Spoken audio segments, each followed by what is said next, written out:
But first, looking at carbon, this is a new chart. I don't think we've run through this exact scenario before, but what we're looking at here is the white line is going to be your current futures market. So these are the actual futures prices looking out by month into the future, basically into March of 2023. And you can see that there's an expectation that we'll see a bit of a decline and then start to level out somewhere in the mid 800s based on where futures are sitting today. That's kind of where they're pricing. That's where the expectation is. If we instead try and determine a fair value for steel prices by applying some kind of spread to scrap prices, because if you think about it, really the main cost of doing business for electric arc furnaces within North America is scrap. Obviously, there's an energy component, a labor component.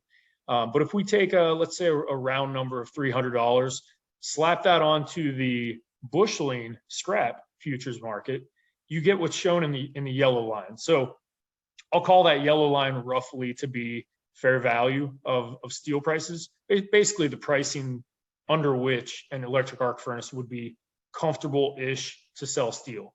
You can see there is generally a convergence between the two lines. So I would say we are heading towards fair value as we sit here today.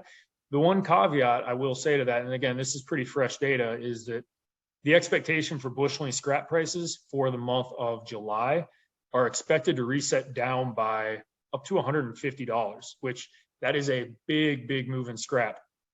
And if that transpires, ultimately what that means is the potential for that yellow line, the yellow curve, to shift lower may be more possible, because if you think about it again, if scrap is dropping by $150, that means that an EAF's ability to make steel from scrap is going to get easier as well. So something we want to keep an eye on. It's definitely a very fluid situation there, but down is certainly the trend in the spot market.